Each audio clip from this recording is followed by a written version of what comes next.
Hello everyone. I always thought my marriage was solid. Not perfect, because what marriage is, but good enough. I worked hard, provided for my family, and loved my wife, Jessica, with everything I had. We had 2 kids, a nice home in a quiet neighborhood, and a routine that felt stable. Maybe that was my mistake, thinking stability meant security. Looking back, the signs were there. Little things at first. Jessica started dressing differently. Nicer outfits, new perfume, paying more attention to her looks. At first, I thought she was just trying to feel good about herself. No big deal. But then came the phone habits. She was always texting. Always smiling at her phone. And the second I walked into the room, she'd lock the screen like she was hiding something. Then, the worst part, she stopped being interested in me. The excuses piled up. I'm too tired. It's been a long day. Can't we just relax? Relax? We hadn't been intimate in weeks. Maybe months that I tried to ignore the pit in my stomach, but doubt crept in. A gut feeling I didn't want to believe. And then came the neighbor, Mark Thompson, single, good-looking, always outside fixing something, flashing his perfect white teeth at Jessica whenever she walked by. At first, I thought I was imagining things. But Jessica started finding reasons to talk to him. I'm just being friendly, she'd say, rolling her eyes when I brought it up. You're so paranoid. I let it go. I wanted to believe her, until the night everything changed. That I don't know what made me stay up that night. Maybe it was that gut feeling, the one I'd been shoving down for weeks. Maybe it was how Jessica had been extra nice that day, laughing at my jokes like she actually meant it, touching my arm like she still cared. But something felt off. She went to bed early, claiming she had a headache. Another excuse. Another wall between us. I stayed downstairs, sipping on a drink, flipping through the TV channels without really watching anything. I told myself I wasn't waiting for something to happen, but I was. Around midnight, I heard it. A ding. Jessica's phone. It was sitting on the kitchen counter, screen glowing in the darkness. I glanced up the stairs, listening for any sign that she was awake. Nothing. Then it vibrated. A second message. I wasn't the kind of husband who went through his wife's phone. I trusted her. At least, I used to. But something in my gut told me if I didn't look now, I'd regret it. I stood up and walked over. Mark Thompson, the name sat there on the screen, as bold as a slap to the face. I froze. Another message popped up. Mark, can't stop thinking about earlier. You looked amazing. My blood went cold. Another one. Mark, wish I could see you again right now. Again, the word shattered something inside me. I gripped the counter so hard my knuckles went white. My pulse pounded in my ears. This wasn't flirting. This wasn't innocent. This was my wife sneaking around with another man, and she was upstairs, sleeping next to me like nothing was wrong. I stared at that screen, heart racing, fists clenched. I had 2 choices: wake her up right now and demand the truth, or wait. Gather evidence. Make sure I had everything I needed. When the time came, I took a deep breath, my whole body trembling. This wasn't over. Not by a long shot. I stood there in the dark, staring at Mark's messages on Jessica's phone, my heart hammering against my ribs. Every fiber of my being told me to go upstairs, wake her up, and demand the truth, but she was a liar. A manipulator. And if I confronted her now, she'd just deny everything. No. I needed proof. Real proof. The kind that would take away any chance of her twisting the story. So instead of reacting, I put her phone back down, exactly where it was. I went back to the couch, staring at the ceiling, my hands still shaking. She had no idea that I knew, and that was my advantage. Jessica came down in the morning, wearing my old college t-shirt like she hadn't been sneaking around behind my back. She smiled at me like nothing was wrong. Morning, she said sweetly, pressing a quick kiss to my cheek. I forced myself not to pull away. I watched her as she made coffee, acting like a perfect wife. Like the woman I thought I married. She checked her phone, her fingers moving fast as she typed, texting him. I clenched my jaw but kept my face neutral. I wasn't going to tip her off. Not yet. Hey, I said casually, sipping my coffee. You seem really busy on your phone lately. Jessica froze, just for a second. But I saw it, then she smiled. Oh, just group chats. The girls won't stop talking about planning a spa weekend. Lie, she was too good at it. Too calm that I nodded like I believed her. That sounds fun. You deserve a break. I almost laughed at how easy the lie came out of my mouth. She wasn't the only one who could act that I let her go about her day, pretending everything was normal, but that night, after she fell asleep, I put my real plan into motion. I wasn't naive. I knew if she was texting him like this, she was deleting the messages before I ever saw them. So I did what I had to do. I downloaded a recovery app onto her phone. A simple program, one she'd never notice. It would bring back everything she deleted. Every text. Every photo. Every dirty little secret. Then I placed her phone back down, exactly where she left it. The next morning, while she was in the shower, I checked, and there it was. Jessica, last night was amazing. I can't stop thinking about you, Mark, same. I wish I could see you every day. I felt sick. I scrolled back further. More texts. More proof. Jessica, I hate lying to him, but it's worth it for you, Mark, he has no idea. We're too careful, not careful enough. I looked at the date.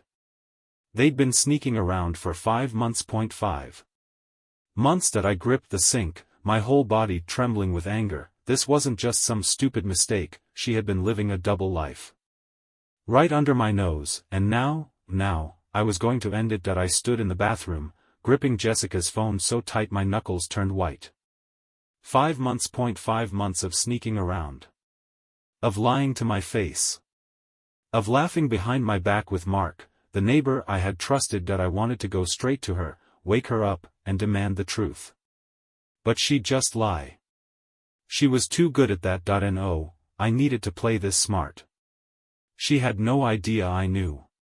And that was my biggest advantage. I put her phone back exactly where it was and forced myself to breathe. This wasn't just about catching her anymore, this was about making sure she paid for it. By the time Jessica came downstairs, I had a plan. I sat at the kitchen table, scrolling through my phone, looking as normal as possible. Like a husband who wasn't breaking apart inside. She walked in, her wet hair dripping over her shoulders, her usual fake morning smile plastered on her face. Morning, babe, she said, kissing my cheek like she wasn't sneaking around behind my back. I smiled back. Morning. She poured herself a coffee, leaning against the counter. I was thinking, maybe we should go on a date night soon. It's been a while. A date night? I almost laughed out loud. The nerve of this woman. I kept my face calm. That sounds great. What were you thinking? She twirled her hair, acting like a giggly teenage girl. Maybe that steakhouse downtown? Or we could try that new Italian place. She was good. Really good. Most men would never see through her, but I wasn't most men. That sounds perfect, I said, smiling. Let's book it for Friday. She lit up. Probably thinking she had me right where she wanted, but in reality, I had her right where I want. Over the next few days, I acted like the perfect husband. I sent her sweet texts. Bought her flowers. Complimented her when she got dressed up. Made her think I was completely unaware, and she ate it up. I also started watching Mark more.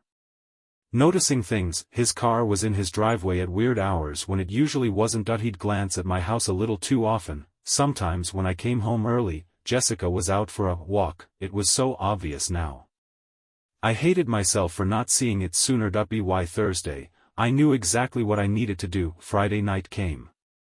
Our big date night. Jessica spent hours getting ready. She curled her hair, put on her best dress, sprayed that expensive perfume she only wore on special occasions. I watched her in the mirror, my stomach twisting with disgust. She had no idea that by the end of the night, her whole world would fall apart. At dinner, I played along. Smiling. Laughing. Letting her think she was still in control. Halfway through the meal, I took my phone out and texted Mark. Me, hey man, Jessica and I are out tonight.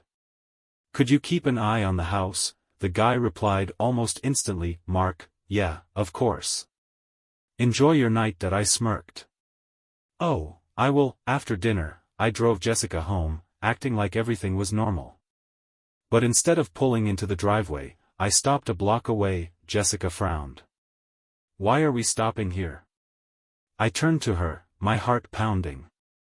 I forgot to grab something from the store. Just sit tight, I'll be right back.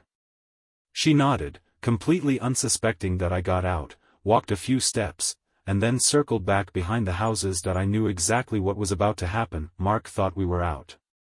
Jessica wasn't answering her phone. So what did he do? He went straight to my house. That I moved quickly, slipping through the back gate.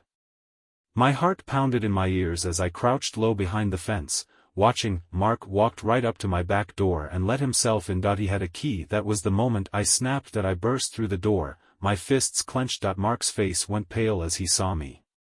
Oh no, this isn't what it looks like. I didn't let him finish. I grabbed him by the collar and slammed him against the wall. You think I'm stupid? I growled. You think I didn't know? His hands flew up. Dude, listen, she told me. I shoved him back, knocking over a chair. He tried to speak again, but I cut him off. You've been sneaking into my house? Into my bed? My voice was shaking with fury. You thought I wouldn't find out? Mark scrambled backward, his face pale. Man, shut up. I pointed a shaking finger at him. You're done. And so is she. Then, right on cue, Jessica walked in, her heels clicked on the floor, her mouth opening in shock as she saw Mark standing there like a deer caught in headlights. What the? I turned to her, my voice deadly calm. How long? Jessica froze. What? How long? She swallowed.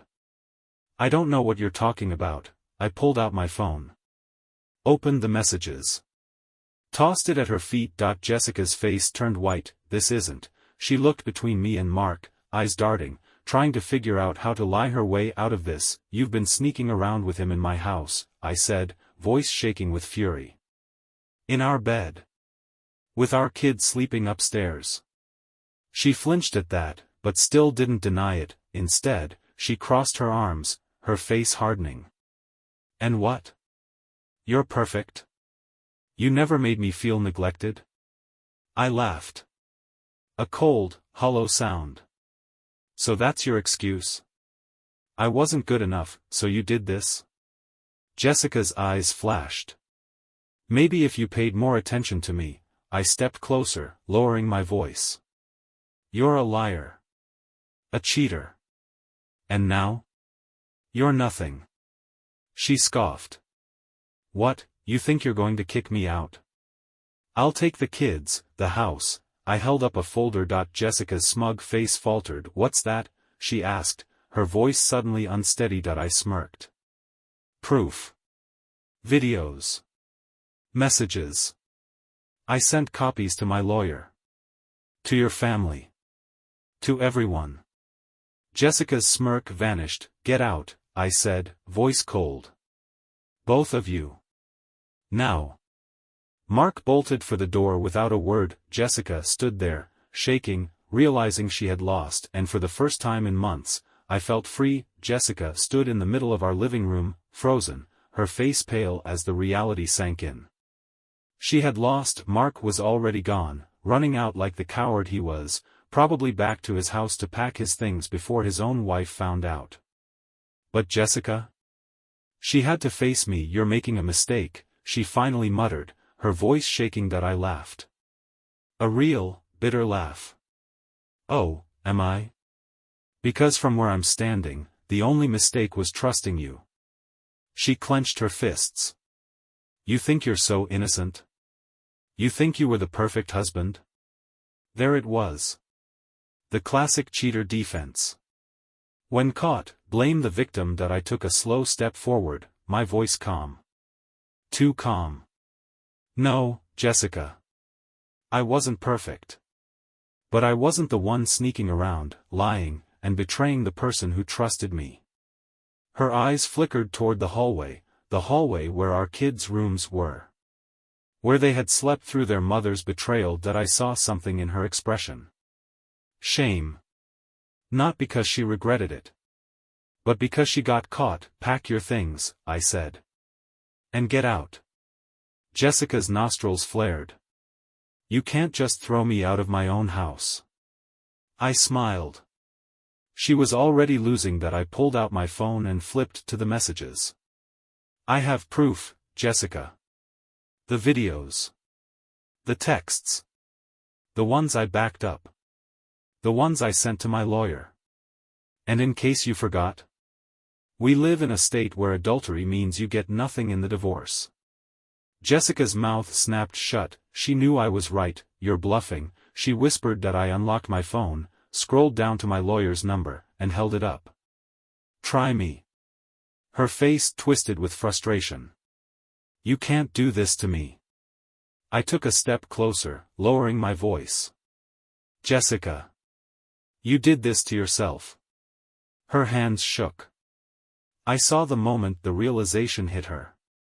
She was about to lose everything, the house. The money. The kids, she lost, and she hated it. Jessica grabbed the nearest thing, a picture frame, and hurled it across the room. It smashed against the wall, glass shattering onto the floor. You think you can just get rid of me? She shrieked. That I stayed perfectly still. Unmoving. Unfazed. That I knew what she was doing. She wanted me to react. She wanted me to scream, to lose control, to give her something she could use against me. That I wasn't going to. I'll fight you, she spat. You think you can take my kids away? I'll make sure you never see them again. That made me smile. That I held up another folder. A thicker one. That she narrowed her eyes. What is that? Bank records, I said. Hotel receipts. Every single dollar you spent covering up your affair. Do you know what that looks like in a custody hearing, Jessica? It looks like a mother who's too busy sneaking around to take care of her children. Jessica's breath hitched. She was trapped. You wouldn't, she whispered. That I smiled again. I already did. I reached into my pocket and pulled out one last card. The final, unbeatable move. A flash drive. Jessica froze. What is that? She asked, her voice shaking. That I tossed it onto the counter. Security footage. The camera I set up last week in our bedroom. You know, the one you thought was broken? Her face drained of color. I have everything, Jessica, I said. You have nothing. So, pack your things and get out of my house, or I swear I will make sure you never see our kids again. For the first time in this entire mess, Jessica broke, her legs gave out, and she dropped onto the couch, her face in her hands. Please, she whispered. Please don't do this. I looked at her, the woman I had once loved. The woman I had built a family with, and all I felt was disgust. You did this to yourself, I said again. She cried. Fake tears. Crocodile tears. Tears that might have worked months ago, before I knew who she really was, but not anymore. Get out, I repeated. She looked up at me, pure frustration in her eyes. Then she stood. Wiped her face. And walked out the door. I didn't stop her. I didn't say a word. I just watched her leave, and for the first time in a long, long time, I felt free. Jessica was gone. She had walked out of the house with nothing but her purse, her face set in an expression of pure disbelief. I stood there for a long time after the door shut, listening to the silence. For the first time in months, my home felt different. Lighter. Freer. But I knew this wasn't the end. Jessica wasn't the type to just walk away. She would fight. She would scheme. She would try to take everything from me. I needed to be ready. The next morning, my son, Ethan, came downstairs first. He was 12, old enough to sense when something was wrong. He looked around, frowning. Where's Mom? I took a deep breath. She's staying somewhere else for a while. His eyes widened. Are you guys getting divorced? I nodded. There was no point in lying. Yeah, Bud. We are. Ethan stared at the floor. I could see the emotions battling in his head, confusion, sadness, maybe even relief. Finally, he just nodded. Okay. That was it. No tears, no anger. Just acceptance that said more than anything that my daughter, Lily, was only 8. She took it harder. When I told her, she curled into my lap and cried for almost an hour. I held her, stroking her hair, whispering that everything was going to be okay, even if I wasn't sure it would be, because I knew Jessica wasn't done yet. Jessica lasted 2 days before she struck back that I was making breakfast when my phone rang. My lawyer, Daniel Carter. I sighed, already knowing what was coming. Let me guess. Jessica hired someone. Daniel let out a low chuckle. Not just someone. A shark. I pinched the bridge of my nose. How bad is it? She's claiming you're an unfit father. That you manipulated her into leaving the house. That you're emotionally abusive and controlling. I laughed out loud. Controlling? She was sneaking around behind my back for months. Daniel's tone turned serious. She's smart. She's not going to admit to the affair in court. She's trying to make it look like you kicked her out unfairly so she can get the house, child support, and primary custody. I gritted my teeth. She's not taking my kids. She'll try, Daniel warned. But she won't win. We have proof. The messages, the bank records, the security footage. Right now, we need to stay calm and let her make mistakes. And I knew Jessica, she would definitely make mistakes. That night, I got another text from Jessica. Jessica, you have no idea what you've done. I didn't respond. I wasn't going to give her anything she could twist in court, but that didn't mean I wasn't planning my own moves. Over the next few days, I did what she never expected. I made sure every interaction was documented. Every text, every call, every voicemail. That I got a custody evaluator involved early. A professional who could assess the situation fairly. That I started keeping track of everything she did, and then?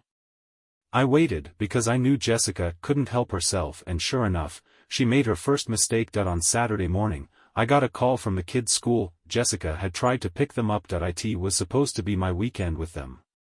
Per our temporary agreement, she wasn't allowed to take them without my permission. She didn't care. She walked into that school, demanded that they release the kids to her, and when they refused, she caused a scene. The school called security. When that didn't work, they called the police. By the time I got there, Jessica was standing outside, furious. You're turning them against me, she shouted the second she saw me. I ignored her, walking straight to the principal.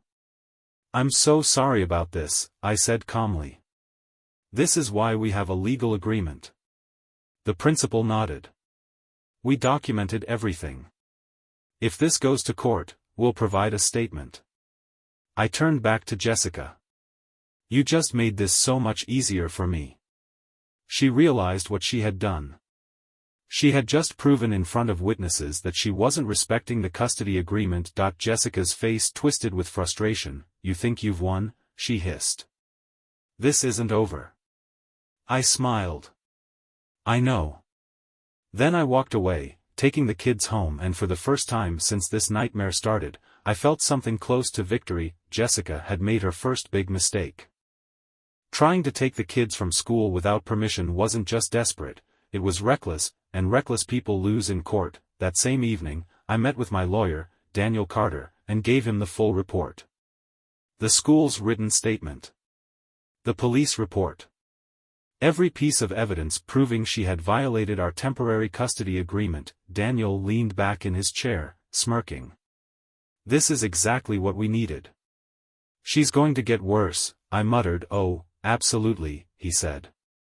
And the more she acts out, the easier it'll be for us to get full custody. That was the only thing I cared about. Jessica could have the house. She could have the car. She could take whatever she wanted, except the kids. I wasn't going to let her manipulate them the way she manipulated me. I wasn't going to let her win. The next day, Jessica made her next move. She filed an emergency motion in court, claimed that I was alienating the kids from her. That I was turning them against her. That she had been forced out of the home unfairly, but the best part, she had no proof. Meanwhile, I had everything. Daniel and I walked into court fully prepared. When the judge asked Jessica's lawyer to present evidence, they stammered through vague statements and emotional arguments. Then it was our turn. Daniel stood, buttoning his jacket like he already knew we had this in the bag. Your Honor, the mother claims the father is alienating the children, yet she was caught on school grounds attempting to violate the custody order. He handed over the reports. The school principal, the police, and multiple teachers witnessed the event. Jessica's lawyer shifted uncomfortably. I glanced at Jessica. She was furious. The judge skimmed the reports, then looked at Jessica. Mrs. Dawson, you're expected to follow the custody arrangement, not take matters into your own hands. Jessica clenched her fists. But he's making me look like a bad mother. The judge raised an eyebrow. Mrs. Dawson, your actions are doing that all on their own. I kept my face neutral, but inside, I was grinning. The judge ruled in my favor. Jessica's motion was denied, and now, she was desperate. Jessica didn't even wait to unleash her next attack. That night, after the court ruling, I was putting the kids to bed when my phone rang. Jessica. I almost didn't answer. But something told me to pick up. The second I did, she started screaming, "You're ruining my life," she shrieked. "You turned everyone against me." I took a slow breath. Jessica, I'm not doing this right now. You think this is over? She hissed. You think you can take my kids away from me? They're not your kids, I snapped, my patience finally breaking. They're our kids. And I'm making sure they have a stable home. Jessica went quiet for a second. Then, in a low, venomous voice, she said, I swear to you, I will destroy you. Click, she hung up. I stared at my phone, feeling the first real flicker of unease. Jessica was losing, and I knew exactly what kind of person she was. If she couldn't win fairly, she would start playing dirty, and that scared me more than anything. Jessica was losing, and I knew exactly what kind of person she was. If she couldn't win fairly, she was going to start playing dirty. I just didn't expect her to go this far. 2 days after Jessica's meltdown on the phone, I was getting the kids ready for school when there was a knock at the door. Not a casual knock. A loud, demanding, police-style knock. I opened it and felt my stomach drop. 2 police officers stood on my porch, serious expressions on their faces. Mr. Dawson? Yes? I answered cautiously. 1 of them cleared his throat. We received a report from your wife regarding concerns about your treatment of the children. We need to ask you a few questions. I froze. There it was. Jessica's last resort. She was accusing me of being an unfit father. I forced myself to stay calm. Of course. Come in. The officers sat down at the kitchen table while Ethan and Lily watched, wide-eyed. I gave them a reassuring smile and sent them upstairs. Then the question started. Has there been any violence in the home? Has your wife ever expressed concerns about your parenting before? Have your children ever said they felt unsafe with you? I answered honestly and directly, no, no, no. One of the officers sighed, flipping through his notes. Your wife claims you've been emotionally manipulative. That you're trying to turn the children against her. I let out a slow breath. She's lying. She's angry because she's losing custody, and she's desperate. The younger officer nodded slightly, like he expected this. Mr. Dawson, do you have any proof that contradicts her claims? I smiled.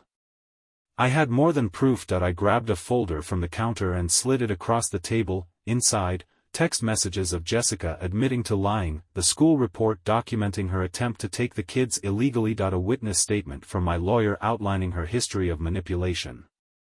The officers read through the documents in silence. Finally, one of them closed the folder and stood up. Mr. Dawson, at this time, we have no grounds to pursue this further. But we'll need to file a report. I nodded. I understand. As they walked to the door, one of them turned back. Between you and me? He lowered his voice. We get cases like this a lot. Your wife isn't the first person to pull this move. Just keep doing what you're doing. The courts don't take kindly to false accusations. I knew that, and now, so did Jessica. That night, I got a call from my lawyer. I heard what happened, Daniel said. This is good. I raised an eyebrow. How is getting the cops called on me good? Because now she looks desperate, he explained. She's grasping at straws. We can use this. I leaned back, rubbing my temples. So what's the next step? He sighed. We file for an emergency custody hearing. We argue that Jessica is not only unstable, but that she's willing to lie to law enforcement to get what she wants.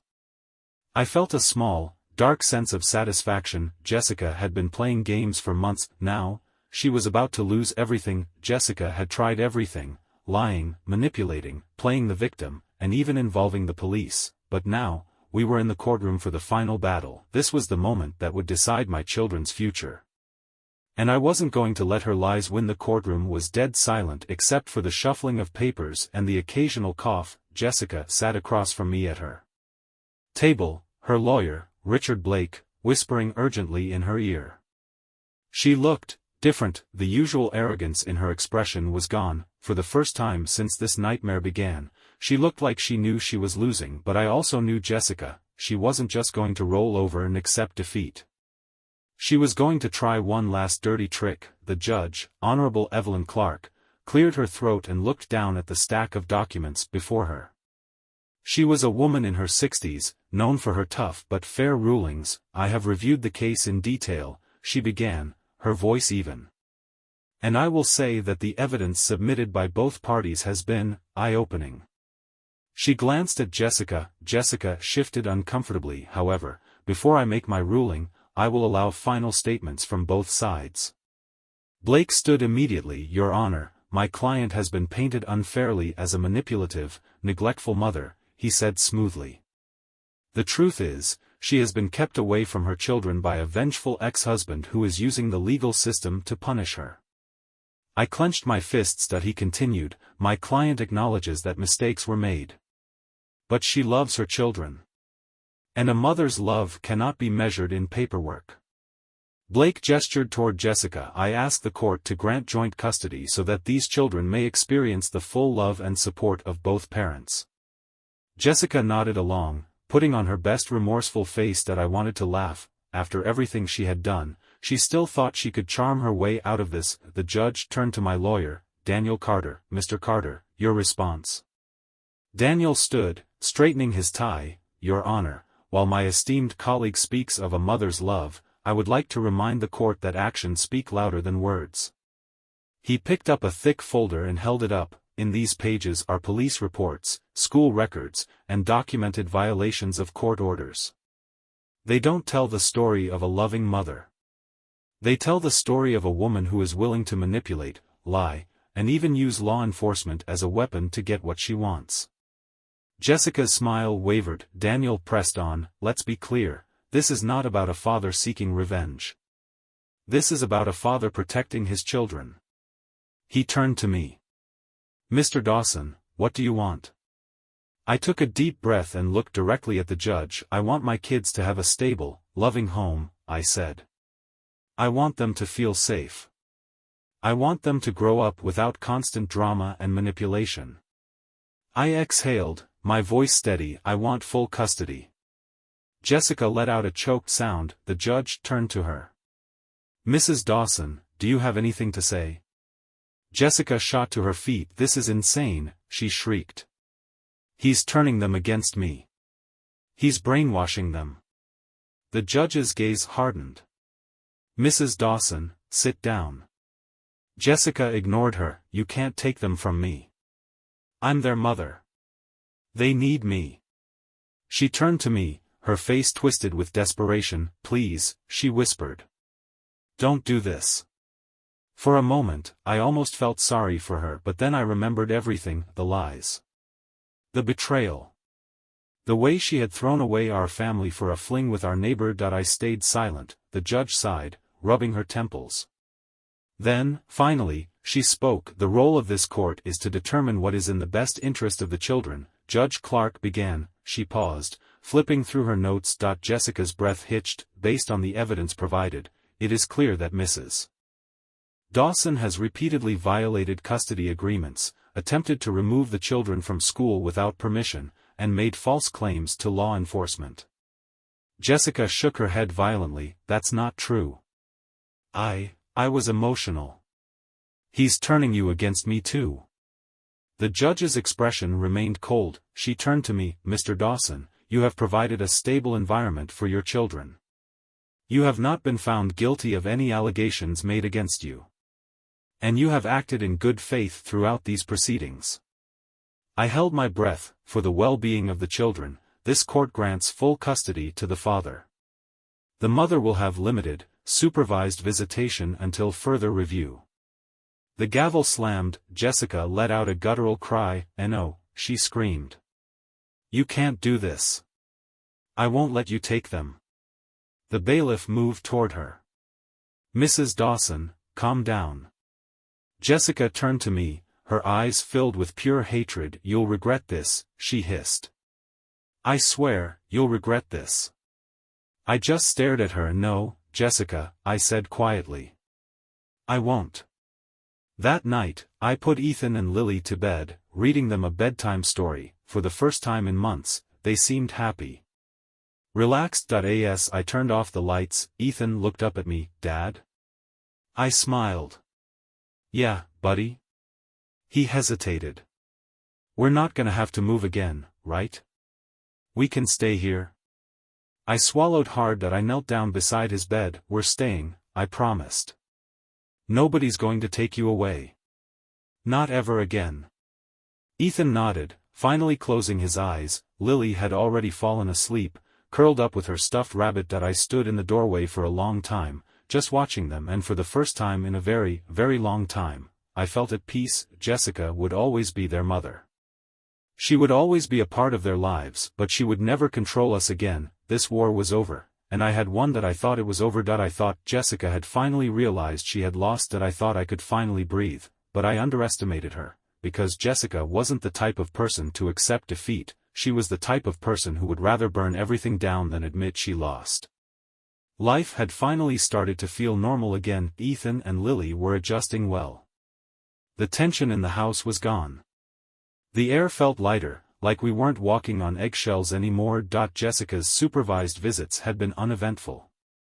She showed up, played the role of the sad mother, and then left. At first, I thought she was finally learning her lesson. I should have known better. It started with small things. The kids would come back from visits with weird comments. "Mom said you're going to get tired of us and send us away. Mom said you only won because you lied. Mom said she's going to get us back." I ignored it at first, reassuring them that everything was fine, but then one night, I found Ethan sitting on his bed, crying. I rushed over. "Hey, bud, what's wrong?" He wiped his face quickly, but I could see the hurt in his eyes. "Mom said she's going to make the judge change her mind," he whispered. "She said she's going to fix everything." I felt anger crawl up my spine. Jessica wasn't done, she was planting seeds, trying to turn them against me. I pulled Ethan into a hug. "Listen to me," I said softly. "No one is taking you away from me. No judge, no lawyer, no one." He clung to me, nodding, but I knew this wasn't over. Jessica was planning something and I needed to be ready. 2 weeks later, my phone rang. It was Daniel Carter, my lawyer. "Jessica just filed an appeal," he said without even greeting me. I closed my eyes. "Of course she did. She's claiming that new evidence has come to light," Daniel continued. "That she was unfairly portrayed in the original hearing. That she was emotionally unstable at the time but is now mentally fit to have shared custody." I exhaled slowly. "She's not going to stop, is she?" "No," Daniel said bluntly. "But don't worry. This appeal is weak. She has no actual new evidence. The only thing she's doing is wasting time." "Can she win?" I asked. Daniel hesitated. "Not likely. But, there's always a chance." That was enough for me to take action. I wasn't going to just sit back and wait. If Jessica wanted to fight again, I was going to make sure she had no chance of winning. I started keeping detailed logs of every interaction, every phone call, every text message.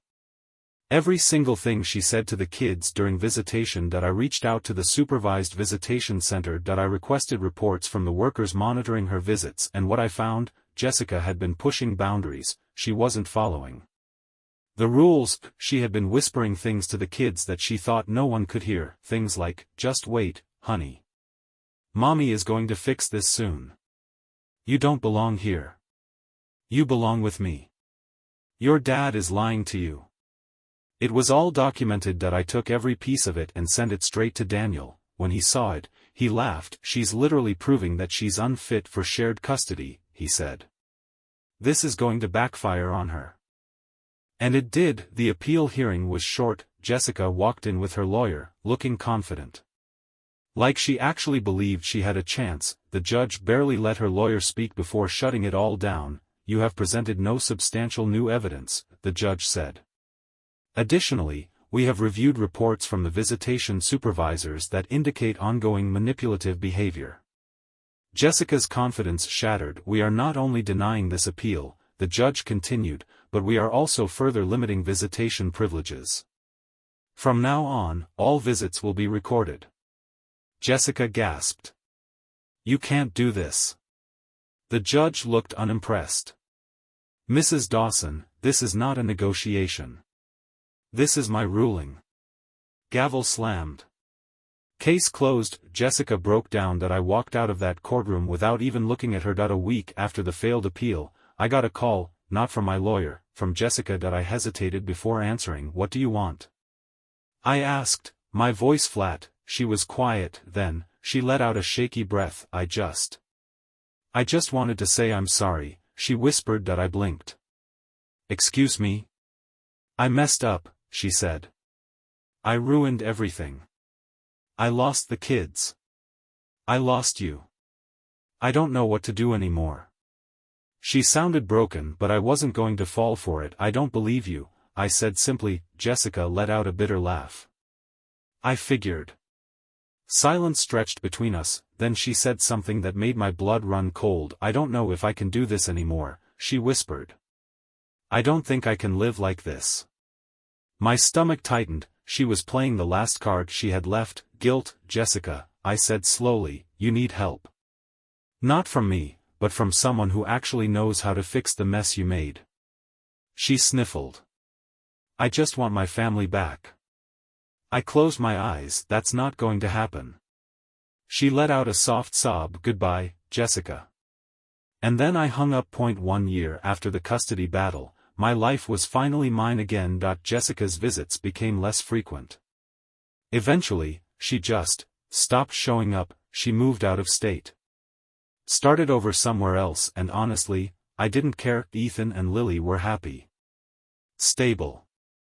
Safe. That was all that mattered. One evening, as I sat outside, watching the sunset, Ethan walked up and sat beside me. "You okay, Dad?" he asked. I smiled. "Yeah, buddy. I'm okay." And for the first time in a long time, that was actually true.